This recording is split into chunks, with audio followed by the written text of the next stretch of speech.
From Jordan being one of the best players of an era that's long gone, to him being overshadowed by guys like Giannis Antetokounmpo and Nikola Jokic, this is why Michael Jordan would not be successful in today's NBA. Much like everything else, the NBA is constantly changing. So even though Jordan was the best in his time, it doesn't mean he'd be the GOAT in the modern era as well. Now, before you guys get mad at me, I just want to put it out there that I truly believe Jordan's an all-time great. After all, he's got one of the most incredible legacies in sports history, and despite whatever few flaws he did have, it was clear that Jordan was ready for prime time from day one. I mean, the dude averaged 28, 6, and 6 during his rookie season on stellar efficiency, and kept getting better as the years went on. Plus, in just his third year, he led the league in scoring with a whopping 37.1 points per game, and continued to be the scoring leader for the next 6 seasons. And of course, he wasn't just a regular season player, as he could do it all for his team in the playoffs too. Mike led Chicago to 3 straight championships, and once he came back from retirement, he led the league in scoring 3 more times while three-peating with the Bulls once again. Not to mention, the dude had numerous Defensive Player of the Year awards, as well as All-NBA and All-Defensive selections. Clearly, his legacy is unmatched in the realm of the NBA, but can't you make the argument that he was just lucky to be playing in what was arguably a less talented era? In fact, some might argue that MJ's definition of being in the right place at the right time is because, with the number of stars in the NBA now, it's likely that Jordan would get lost in the shuffle. Sure, the league had a bunch of stars back in his day as well, but what I'm saying is that the NBA has way more big names nowadays. You have Steph Curry, LeBron James, Kevin Durant, Giannis, Jokic, Luka Doncic, Damian Lillard, Jason Tatum, and the list goes on. Then, besides these guys, you have dudes like Donovan Mitchell, Booker, PG-13, Anthony Edwards, and Jaylen Brown, among many others, and each of them is terrific in their own right as well. Back in Jordan's era, there were a bunch of greats who played, but outside of 1993, there weren't nearly as many stars as there are nowadays. Almost every team has multiple 20-plus point scorers, and there are many players worthy of being named all-stars, yet they get snubbed because of how much competition there is. That wasn't particularly common in MJ's era. Now, when you keep this in mind, and then consider Jordan's weaknesses, it's only fair to make an assumption that he wouldn't be the same player in today's league. While Mike didn't have too many weak points, there's no doubt that his biggest issue was his lack of a three-point shot. First of all, he barely had the confidence to shoot the shot, and when he did, he never shot it at a high efficiency. I mean, this guy's three-point percentages range between 13 and 18% in his first 4 seasons. Sure, he showed glimpses of solid shooting from downtown in a few campaigns, but the three-point line was shortened for 2 of those. So even though his percentages from deep in 1996 and 1997 look impressive on paper, the reality is that those numbers would be much lower if the league hadn't shortened the three-point line. Not to mention, his three-point shooting was horrible when he played for the Wizards. So it's no surprise that his airness only shot 32.7% from beyond the arc during the regular season, and 30% in the postseason. Back in the day, it wasn't too concerning since the three-point shot wasn't relied upon as such, but thanks to the Steph Curry effect, it's the most popular shot in the NBA right now. Heck, even big men need to be able to drain threes if they want to solidify their spot on the team.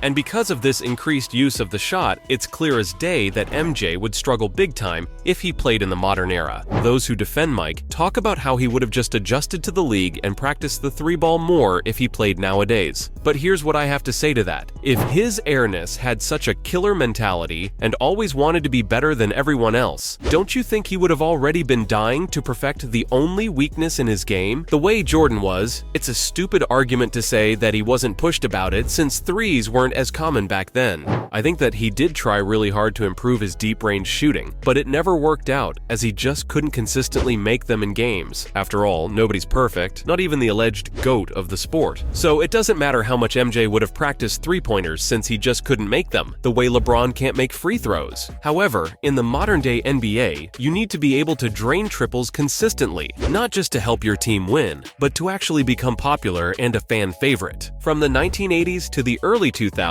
the mid-range shot was looked at as the coolest one, but now it's the three-pointer. If Jordan played today, he'd be a mid-range merchant, which would make most fans not care about him. When we have dudes like Steph, Dama, and Trey launching shots from half court and the logo almost every game, why would anyone be talking about the dude who can drain middies? Then on top of that, For all the hype Jordan gets for his mentality, I don't think he'd be able to survive the scrutiny of social media. One of the most underrated things about dudes like LeBron, Steph, KD, and Giannis is how they're able to silence all the noise on social media. These guys can't even breathe without someone getting on their case and saying the craziest things. Whether it's Instagram, X, or YouTube, fans are constantly grilling the heck out of NBA players. Given how petty his airness is, there's no way he'd be able to look past all the trolls and hate online. But the fans aren't even the worst of it, because on top of that, there are many NBA talk shows like First Take and NBA on TNT, among others, where analysts drag players like crazy. I mean, just look at the things Skip Bayless and Stephen A. Smith have been saying for years. If MJ had to constantly deal with their criticism, he'd be complaining about it all the time, while greats like King James, Steph Curry, and the Greek Freak have been handling the scrutiny like champs for years. Many hail his airness as having an unreal mentality, but the reality is that he was a bit of a crybaby. If you don't believe me, then look at how he reacted to the Jordan rules. Besides that, as Gilbert Arenas pointed out, Jordan's personality off the court wasn't the best. Despite being the face of the league for years, LeBron's managed to maintain a spot-free image. But Mike had some bad off-court habits that slipped under the radar since there wasn't any social media back then. You see, MJ was addicted to gambling, and if he got caught for something like that in the modern era, the fans would never let him live it down. So Arenas said that if we take Michael and James and swap their eras, his airness wouldn't be perfect like LeBron is. What's more, unlike James and Curry, Jordan was quite the bully behind the scenes as he treated so many of his teammates like garbage. But once again, he got away with all that, since there was barely any coverage on such things. Though if MJ did any such thing now, TMZ would have footage of it the very next day. Things like this would sabotage his reputation, so there wouldn't be the godlike image that people have painted of Mike since the 90s. That said, there's a good chance he'd still be widely respected if he played better than everyone else. But let me ask you this, do you think he'd be able to outshine players like Jokic, Giannis, and Embiid? Yeah, Jordan was a two-guard, but he shined bright like a diamond during his prime because there weren't many players who could do it all, especially when we talk about the big men. Though in the modern NBA, we have Antetokounmpo, the Joker, and JoJo, who can basically do everything imaginable out on the floor. Just look at Jokic. This guy can score 30 to 35 points with ease, and it's not as if he's just scoring easy shots inside. No, this dude is taking tough middies and deep threes, yet he drains them almost all the time. He can even grab tons of boards, rack up dimes, and block shots too. Doing all of that in the regular season and postseason while being a big man is just unheard of. So to be honest, if Jordan played in the NBA today, he wouldn't be seen as the GOAT since he'd be overshadowed by the new breed of centers who can do it all. There you have it. From MJ being unable to keep up with beasts like Giannis and Jokic to him being one of the best players of an era that's long gone. That was why Michael Jordan would not be successful in today's NBA.